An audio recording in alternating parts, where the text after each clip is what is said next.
আলহামদুলিল্লাহ রমজান মাস শুরু হয়ে গেছে। তার আগের দিন তো কিছু খেতে হবে, বাইরে যেতে হবে, নাস্তা পানি না করলে হবে। ফুচকা ঝালমুড়ি আবার 1 মাস পরে খেতে হবে। সেই জন্য আমার হাজবেন্ড বলতেছিল যে চলো আজকে বাইরে নিয়ে যাই, বাইরে নিয়ে যাই কিছু খাওয়াই।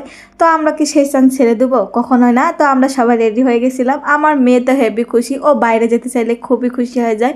আর একে তার বাবা যদি বলে যে তোমাকে কাছে খাওয়াবো, তাহলে ও আরও বেশি খুশি হয়ে যায়। তো মেয়ের খুশিতেই তো দুনিয়া খুশি। আল্লাহ একটা ঘরে মেয়ে দিছে, আর রহমতের দরজা হয়তো বা খুলে দিছে, হয়তো বা এই জন্যই আর কি। তো যাই হোক, এদিকে রেডি হয়ে ভিডিও করতেছিলাম। আমার মেঘ দেখে তো আমি পুরো অবাক হয়ে গেছিলাম। ওকে যে জামাটা পরাইছি ও বারবার ঘুরে ঘুরে দেখতেছিল। আসলে ঘরের মধ্যে এখন দুইটা আয়না হয়ে গেছে, একটা ড্রেসিং টেবিল, একটা থায়ে। তো যাই হোক, ওদিকেও ঘুরে ঘুরে দেখতেছিল। এটা দেখে তো আমরা দুজন পুরো অবাক হয়ে গেছিলাম যে ওকে সুন্দর লাগতেছে নাকি, এটা পরে ভালো লাগতেছে নাকি, না অন্যটা পড়তে হবে, ওটা বুঝতেছিল। তো যাই হোক, ওর বোঝাবুঝি শেষ করে আমরা বাজারে চলে আসছিলাম। তো বাজারে এত পরিমাণ ভিড় ছিল, যেহেতু শেষ দিন, রমজান মাস কালকে থেকে শুরু হয়ে যাবে, রোজা রাখবে সবাই। তো খাওয়া দাওয়া বলেন, কেনাকাটা বলেন, অনেকেই সব কিছু করতে আসছিল। তো আমি তো কসমেটিকের দোকানে যাই পুরো অবাক হয়ে গেছিলাম। এত সুন্দর সুন্দর কালেকশন দেখে নিতে ইচ্ছে করতেছিল, কিন্তু নিতে ইচ্ছে করলে তো হবে না, সব কিছু সব সময় হয় না।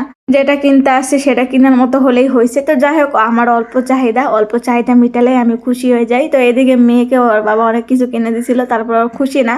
ও জামা দেখছে, ও জামা নিবে। তো ওকে অনেক কিছু বুঝাইতেছিলাম, ও বুঝতেছিল না, বলতেছে তুমি চলো ওখানে চলো, মানে ও দোকানে নিয়ে যাবে আর কি, দোকানে নিয়ে যেয়ে দেখাবে। তো অনেক কিছু করতেছিলাম, তো বুঝতেই ছিল না।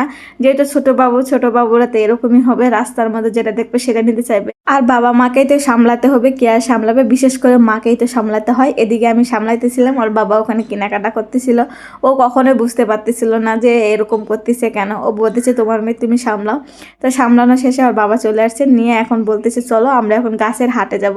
তা গাছের হাটে আসছিলাম। গাছ যেহেতু লাগাইছি, গাছের তো মশলাপাতি দিতে হবে, মানে খাবার দিতে হবে গাছের। তো এখানে মিক্সচার মানে সব কিছু বিক্রি করে, সেজন্য এখানে নিচ্ছিল ওর বাবা।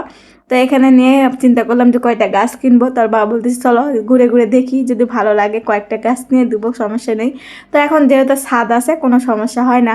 আর এখানে যত প্রকারের গাছ ছিল, আমার ইচ্ছা আছে যে একটা একটা করে গাছ কিনবো আর পুরো ছাদটা ভরাবো। তো দেখা যাক আল্লাহ কতদূর কি করে।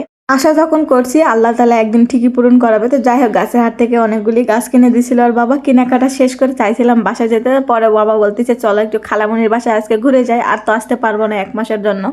তো সেজন্য আসছিল। ওর দাদির বাড়ি, তাহলে ও যে কি খুশি হয় সেটা আপনি দেখেই বুঝতে পারতেছেন। ও ওর দাদির বাড়িতে গেলে মানে ও জানটা মানে ফিরে পায়। তো যাই হোক, এদিকে ওর গাড়ি ঢুকাইতেছিল। তারপরে আমরা চলে আসছিলাম বাসায়। আসে ওকে মুড়ি খেতে দিছিল, ও ইচ্ছে করতেছিল ওর নাকি মুড়ি খেতে।